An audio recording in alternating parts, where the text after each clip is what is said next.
ॐ रामं लक्ष्मणं पूर्वजं रघुवीरं सीतापतिं सुन्दरं काकुत्स्थं करुणाकरगुणनिधिं विप्रप्रियधार्मिकं राजेन्द्रं सत्यसन्धदशरथतनयं श्यामलं शान्तमूर्ति वन्दे लोकाभिरामं रघुकुलतिलकं राघवं रावणारिं मूकं करोति वाचालं पङ्गुलङ्ग यतगिरिं যদ্রূপাতমঙ্গ বন্দে পরমানন্দ মাধব। সেই ভক্তবৎসল ভগवान की जय, मर्यादा पुरुष रामचंद्र की जय, लक्ष्मणलाल जी की जय, भरतलाल जी की जय, शत्रुघ्नलाल जी की जय, सीता देवी की जय, हनुमान जी की जय। मोर प्रिय श्रोता बंधु मानक नमस्कार करी आरंभ करने को जाऊँ सही धारावाहिक रामायण आपण मैंने पूर्व अध्याय शुणी हरिश्चंद्र राजा चिंता कले जहाँ हो आज ऋणमुक्त हो शांति लाभ करी चंडालर दास हेली बोली मनर मोर दुख नहीं। राजा एक कथा खुशी रे कहू कहू विश्वामित्र ऋषि आसी पहुँची गले। राजा मुनि को नमस्कार करी लक्ष स्वर्ण मुद्रा गणी दे हाथ को देले। मुनि दक्षिणा पाई स्वस्ति स्वस्ति कहिका अयोध्या को चलीगले। तापरे धर्म रूपी चंडाल राजा को पचारे तुम ना कौन? राजा कहले मो नाम हरिदास। तापर राजा कहले प्रभु कि कार्य आपणकर करी मत आज्ञा दिंतु। चंडाल रूपी धर्म कहले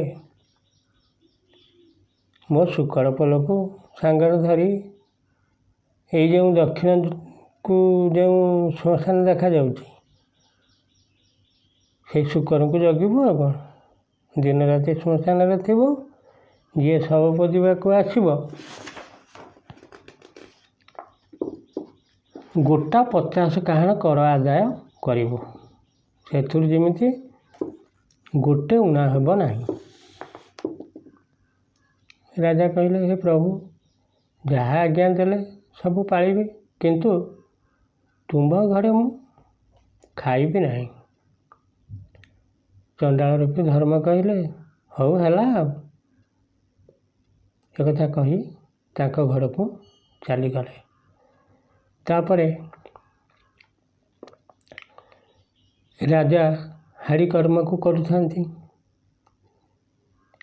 तापरे श्रोता बंधु सभ्यराणी ब्राह्मण रूपी इंद्र घरे थिले आपण माने जानिछंती। रोहित भी थिला। ब्राह्मण दैनिक सेरे चाउल दिए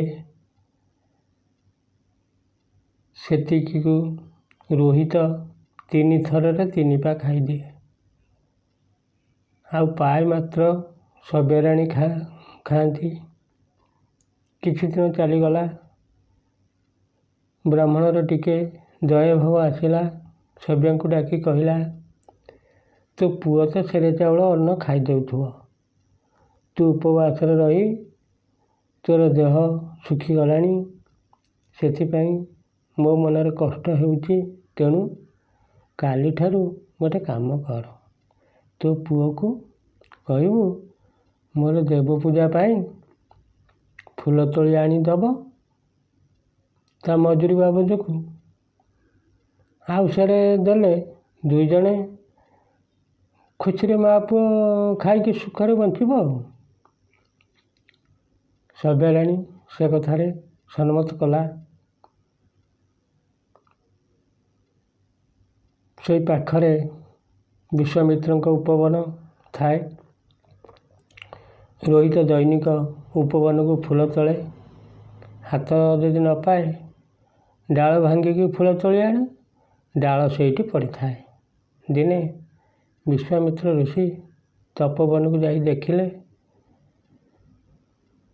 ଡାଳ ସବୁ ଭଙ୍ଗା ହେଇକି ପଡ଼ିଛି। ରାଗିଲେ, ଚିନ୍ତା କଲେ ଏ କର୍ମ କିଏ କରୁଛି।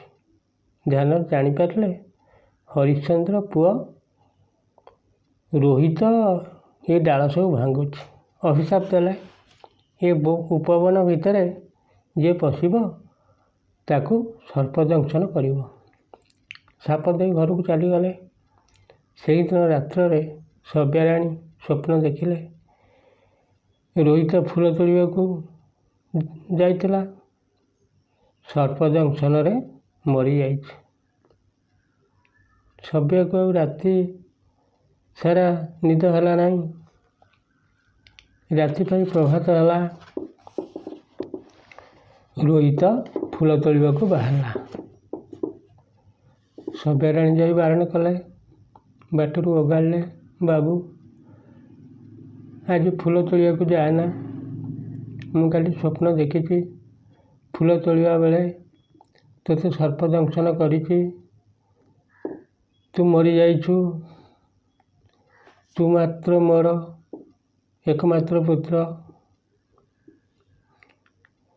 ରୋହିତ କହିଲା, ମା, ସ୍ୱପ୍ନ କଥା କ'ଣ ସତ୍ୟ? କେତେ ଲୋକ କେତେ ପ୍ରକାର ସ୍ୱପ୍ନ ଦେଖୁଛନ୍ତି, କେଉଁଠି ସତ ହେଲାଣି? ମୁଁ ଫୁଲ ଆଣି ଦେଉଛି ବୋଲି ବ୍ରାହ୍ମଣ ସେରେ ଚାଉଳ ଅଧିକା ଦେଉଛି। ଫୁଲ ନ ଆଣିଲେ ଦେବ ନାହିଁ। ତୋ ଭାଗ ଅନ୍ନ ଖାଉଥିଲି ବୋଲି ଏପର୍ଯ୍ୟନ୍ତ ବଞ୍ଚିଛି, ନହେଲେ କେବେଠାରୁ ମରି ସାରନ୍ତିନି। ଏଭଳି ମାଆକୁ ପ୍ରବୋଧନା ଦେଇ ଫୁଲ ତୋଳିବାକୁ ଗଲା। ଆନନ୍ଦରେ ଫୁଲ ତୋଳିଲା। ବେଲପତ୍ର ବି ତୋଳେ। ବେଲ ଗଛକୁ ହାତ ପାଇଲା ନାହିଁ। ଆଙ୍କୁଡ଼ି ବଢ଼େଇକି ଡାଳ ଭାଙ୍ଗିକି ପତ୍ର ତୋଳିବା ସମୟରେ ସେହି ବେଲ ଗଛରୁ ସର୍ପ ଖସି ରୋହିତକୁ କାମୁଡ଼ିଦେଲା। ସାଙ୍ଗେ ସାଙ୍ଗେ ରୋହିତର ପ୍ରାଣବାୟୁ ଉଡ଼ିଗଲା। ସେଇଠି ପଡ଼ିକି ମରିଛି। କିଏ ବା କାହିଁ ଜାଣିବ? ଏଣେ ବ୍ରାହ୍ମଣର ପୂଜା ଡେରି ହେବାରୁ ସବ୍ୟାକୁ ଡାକି ପଚାରିଲା, ମୋର ପୂଜା ବିଳମ୍ବ ହେଲା, ଫୁଲ ବେଲପତ୍ର କାହିଁକି ଏପର୍ଯ୍ୟନ୍ତ ତୋ ପୁଅ ଆଣିଲା ନାହିଁ? ସବ୍ୟା କହିଲେ, ମୁଁ ଦେଖି ଆସେ। ଉପବନରେ ଦେଖିଲେ ବେଲଗଛ ମୂଳେ ରୋହିତ ଶୋଇଛି। ପିଣ୍ଡରେ ଆଉ ପ୍ରାଣ ନାହିଁ। ମୁଖରୁ ଗରଳ ବୋହି ଯାଉଛି। ସବ୍ୟାରାଣୀ ପୁତ୍ରର ମୃତ୍ୟୁ ଦେଖି ଅଧୈର୍ଯ୍ୟ ହୋଇ ଚେତା ହରାଇ ଭୂମିରେ ପଡ଼ିଗଲେ। କିଛି ସମୟ ପରେ ଚେତା ପାଇ ଅତ୍ୟନ୍ତ ବିକଳ ହୋଇ ପୁତ୍ର ଶବକୁ କୋଳରେ ଧରି ବାହୁନି କାନ୍ଦୁଛନ୍ତି। ଆହାରେ ଦଇବ ମୋତେ କରିଲୁ ନିରାଶ, ସବୁ ଛାଡ଼ି ତୋତେ ମୁହିଁ କରିଥିଲି ଆସ। ମୋର ଆହାରେ ଦଇବ, ମୋର ଆହାରେ ଦଇବ। ମୋର ପ୍ରିୟ ଶ୍ରୋତା ବନ୍ଧୁ, ଭିଡ଼ିଓ ବେଶୀ ବଡ଼ ହେଇଯାଉଛି, ତେଣୁ ଦିନେ ଦିନେ ଶ୍ରୋତାବନ୍ଧୁମାନେ କମ୍ ଦେଖୁଛନ୍ତି। ଏଣୁ ଆଜି ଏତିକିରେ ରଖିବା। ପୁଣି ଆପଣମାନେ ଶୁଣିବେ ଆଗାମୀ ଅଧ୍ୟାୟରେ ସେହି ମର୍ଯ୍ୟାଦା ପୁରୁଷ ରାମଚନ୍ଦ୍ର ଆପଣମାନଙ୍କୁ, ଆପଣଙ୍କ ପରିବାର ବର୍ଗଙ୍କୁ, ଏହି ଜଗତକୁ ଭଲରେ ରଖନ୍ତୁ। ଗୋଟିଏ ଅନୁରୋଧ ଆପଣମାନଙ୍କୁ, ଆପଣମାନେ ଏହି ଧାରାବାହିକ ରାମାୟଣ ଯଦି ଦେଖୁଛନ୍ତି ତାହେଲେ ପ୍ରତ୍ୟହ ସବୁଦିନ ଦେଖନ୍ତୁ। ସମ୍ପୂର୍ଣ୍ଣ ଦେଖନ୍ତୁ। ଯଦି ଭଲ ଲାଗୁଥାଏ ମୁଁ ଏତିକି ଅନୁରୋଧ କରେ ଆପଣମାନେ ଟିକେ ଭିଡ଼ିଓକୁ ସବସ୍କ୍ରାଇବ୍ କରିବା ସହିତ ଲାଇକ୍ ମଧ୍ୟ କରୁଥିବେ। ଏ ଅନୁଷ୍ଠାନ ଆପଣଙ୍କର ଏ ଦିନହୀନ କ'ଣ କହି ଆପଣଙ୍କୁ ସନ୍ତୁଷ୍ଟ କରିବ। କେତେ କେତେ ବଡ଼ ବଡ଼ ବକ୍ତା ପଣ୍ଡିତମାନେ ଅଛନ୍ତି। ଏଣୁ